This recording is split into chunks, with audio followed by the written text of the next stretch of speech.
Abraham Lincoln warned that the philosophy of the schoolroom in one generation will be the philosophy of government in the next. Would you like to know what's being taught in today's classrooms? Welcome to Say What? With attorney Mark Schneider and Pastor George Rosca Jr. They'll explore the issues facing children, parents, and society as a result of the public schools and the forces behind them. Say What is the radio program of Protect Our Kids, which seeks to inform and equip concerned citizens about the looming crisis in American education. So listen in as your hosts, Mark Schneider and George Rosca Jr. unpack the issues and organizations affecting our children.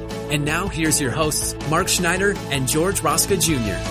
Hello everyone, I'm George Rosca. And I'm Mark Schneider. And we want to welcome you to today's episode 157 of Say What, where we talk about the threats to our children in the public school system, including the ever gradual effect of the legal strategies to reshape American culture. That's right, George. You know, parents are still asleep with regard to the profound educational and therefore social changes that are happening in American culture. We've talked before about the laws here in California going back decades that have utterly transformed the way kids are educated in the public school system. And you mentioned on last week's program that parents that you talked to are not even aware of a very profound bill that was passed in 2013, Assembly Bill 1266, that allows boys and girls restrooms, changing rooms, locker rooms, and facilities.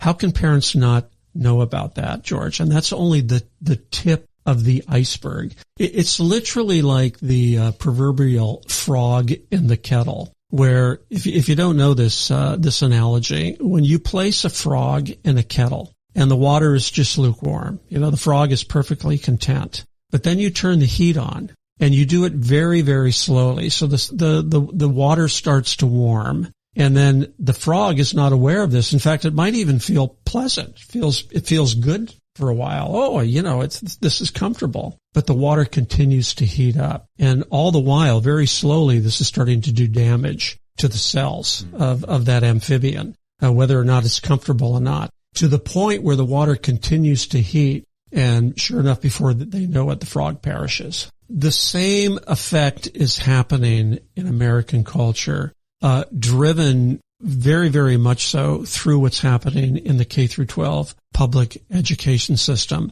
And there's a particular writer, his name is Chris Bray, and he recently wrote an article on Substack entitled Policy by Stained Glass Window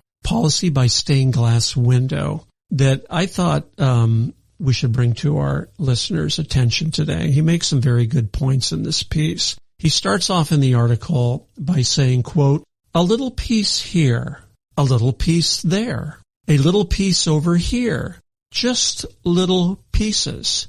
It's not one big agenda, so don't worry. Then at some future point, we assemble the whole window, and then you can see what it is." And in the article, he has a graphic of a unicorn sort of asleep in a circle of a rainbow, kind of a flag. And the words around the graphic says, unicorn homes. Well, George, here's the question. What is he referring to? What is a unicorn home? And we know something about this, don't we? Yes, we do. In fact, the schools from kindergarten start to propagate this message. And it started off way back when they would call this the genderbread person. Yeah, in fact, they put together a graphic that has been in the school system for I don't know how long now, at least a decade, if not more than that. And we're going to describe what's in the graphic. We've talked about this before, but in the fine print, it says gender is one of those things. Again, this is for children, elementary school children. This is a cartoon graphic that is used to change their way of thinking. Gender is one of those things that everyone thinks they understand, but most people don't. Gender isn't binary. It's not either or. In many cases, it's both and a bit of this, a dash of that. This tasty little guide is meant to be an appetizer for gender understanding. It's okay if you're hungry for more. In fact, that's the idea. George, these concepts, these statements, and they're statements of fact. Gender is not binary. It's not either or. It's both and. These are literally pulled from thin air and taught as fact to very impressionable young minds. And then the graphic, pictures are powerful, right? A picture paints 1,000 words. And in the graphic, they have, they're showing that, gender identity, four different categories or elements: gender identity, gender expression, biological sex, and who you're attracted to. And each one of these categories exists along a spectrum. You may be non-gendered all the way to the other side of the spectrum where, you're actually a woman or you're actually a man. But you don't have to be, George, according to this graphic. You can be anywhere in between. Well, the same thing applies to gender expression, your biology, and who you're attracted to. And these categories are claimed to vary independently. They're separate from one another, meaning they don't have anything to do with your biology, your chromosomal makeup, the kind of gametes you produce that your body is designed to produce. They're not related. They exist independently, or so the graphic proposes. None of which is true, George. None of it is true. This is just all straight out of queer theory that is now kind of dumbed down for little children. I mean, even the silliness of biological sex to be claimed that it's on a spectrum. We just spoke about this at our last episode. Even Richard Dawkins, the foremost evolutionary biologist, is fighting on X, proving that there is no such thing as a spectrum in biology. It's binary.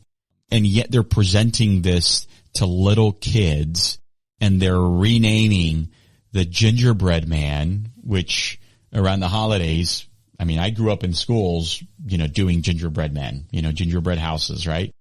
And now they want to just take over, just like they did with the rainbow, right? They're taking this away from children and reprogramming it for something else. You can see the duplicity here. They're taking things that are very wholesome and nurturing. The rainbow. I mean, the rainbow was God's sign that he would not destroy the world through water anymore. And they've taken that as an emblem for everything that is against God's created order. And they've turned it around. The same thing with this innocent genderbread cookie that we all used to make in public schools. Now they've turned it around. But George, the genderbread person, according to the originators of this graphic teaching tool, didn't go far enough. It had one fatal flaw, that the gender that's now been corrected in what is called the gender unicorn. Because at least the genderbread person described biological sex. It referred to biological sex. The gender unicorn person does not. In fact, sex is just something referred to. It's a sign. It's assigned at birth, meaning medical practitioners make a guess about your biology at birth. The guess may be true or false, but it's completely arbitrary. That's all it is. Well, and the other thing that's happening here is, and I think this is the right word for it, transspeciesism, because we have now furries. So you're not just your sex assigned at birth. You are your sex or your species of whatever you want to be. There's, kids identifying as cats and dogs in school. And so, I mean, even the whole, unicorn thing, I think that's very unicorn phobic. If I'd be a unicorn, I would be, appalled that they used me in this graphic. So. Well, the article points out that these tools have been used for years now to convince children that they can be any gender, any sex, really. Anything that they want to be at any time. It's completely subjective. And the schools are promoting this as well. And parents, you had better not object. because when you do, the force of law is going to come down against you. And as Chris Bray notes in his article, California Attorney General Rob Bonta is grinding down parent notification policies and these are policies that when a school finds out that a child is identifying as a non-biological sex, they're required to notify the parents. What parents wouldn't want to know about this? Well, Rob Bonta now is putting forth a multifaceted legal attack that includes litigation and warnings to school districts. Children are to have intimate discussions about their sexual identity and sexual behavior with school officials, and parents aren't allowed to know about these discussions. And then in his article, he shows a screenshot of a legal alert letter that went out from California's AG office to all county and district superintendents, charter school administrators, county office, school board, and charter school boards, and other interested parties, telling them, you better keep parents in the dark about what their children are doing in the schools. And if you don't, we're going to come down against you. Shocking, George. Also, as Chris Bray notes out, AB 665, signed into law last October, allows minors to leave home and enter residential facilities without parental consent, and requires a professional person, whatever that is, engaged in mental health services to determine whether involvement of the minor's parent or guardian would be appropriate. Say what? We talked about this law. So this is a professional person that's going to determine not about the minor, if he's okay or not, but about the parent. Yeah. Oh, my. Whether the parent should know about what the minor is experiencing, what their gender identification is, and whether it's even safe to be in the home of the parent. That's where all of this is going. And that's why that graphic at the top of the article said unicorn homes, because the law now is working part and parcel with school districts to basically tell parents, you're really not in charge. And if you don't line up with our worldview, we're going to take measures to remove your child from your very home. Assembly Bill 227, which has now advanced through the Assembly Housing Committee in California, would create a 3-year pilot network of state-funded, what are called unicorn homes, for LGBTQ plus youth to leave home, quote, due to family rejection and live with identity-affirming host families. And there's another graphic taken from an ex-post from Equality California, and here's what the post says. News. The California Assembly Housing Committee just passed AB 2007 by probably a state legislature, Tasha. Assemblymember Tasha. Yeah, the Unicorn Homes Transitional Housing Program, which will provide transitional housing and support for unhoused LGBTQ plus youth. Thank you for your strong support. And Chris Bray goes on to say, that last bill is a particularly curious piece of shell gamery, proposing to fund identity-affirming homes for, quote, youth from the ages of 18 to 24. Why, he asked, do 24-year-old youth need government-funded homes because of family rejection? Beats me, he asked, but AB 665 is designed to produce a wave of unhoused minors who need somewhere to live. So fortunately, a network of, quote, unicorn homes will be in place to meet the growing need with just a single eligibility tweak. Curiously, AB 2007 passed last year as AB 589 before Governor Gavin Newsom vetoed it for creating a new funding need in the face of a rapidly growing budget deficit. But the same Democratic legislature, Tasha Berner, a Democrat from Encinitas, is running the same bill through the same state a second time in the face of an even larger deficit. And George, I went to the legislative analyst's office to see what the projected deficit is this year in California. Any idea? $73 billion. So that number has kept on going up. The first time I heard about it was actually when the governor said that his number is 39 billion and the legislative analyst's office was 69. So they were way apart, and now it's 73. So $73 billion. And they're trying to find ways to save money while progressive Democratic legislators are promoting policies like these. She says there is no state housing program targeted directly at LGBTQ youth experiencing homelessness, and Unicorn Homes can help support state efforts to prevent and end homelessness among LGBTQ plus youth, Assembly member Tasha Borner argued last year. We have a population that doesn't have government homes to live in, and that's a big problem, she says. I didn't know the government was responsible for housing everybody in the state. Yeah, I mean, this is crazy. And now this one is from the ages of 14 to 24, not just 18 to 24 like last time? That's existing Unicorn Homes. That's existing. They're already around. They Okay. provide housing for youth from the ages of 14 to 24. I get it. Yeah, now we're going to go all the way. Also, Senate Bill 407, which was passed last year, requires that foster care parents actively support gender identity and transition treatment, or George lose their ability to foster care. And this isn't a problem just in California. It's happening in other states in the union, notably Massachusetts. In fact, there's a family there that was denied foster care because they have Christian values. The Beckett Fund is now filing a lawsuit against the state for that reason. So parents aren't allowed to know about sexually themed discussions happening on school campuses between officials and their own children. And children can leave home without parental consent if a credentialed professional determines that it's best for the family to not be involved.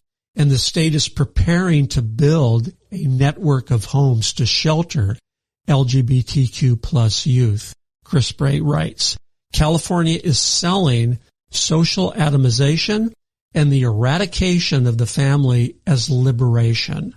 We're affirming children, and that's very progressive. All they lose is their parents and their siblings. But we're going to replace their families with government-funded group homes. It's like a warm institutional hug, he writes. One of the recurring features of 19th century utopian communities in the United States was the collectivization of child raising. At the age of 3, the children were put in dormitories. Parents needed to be focused on productivity and the needs of the community to produce the utopia.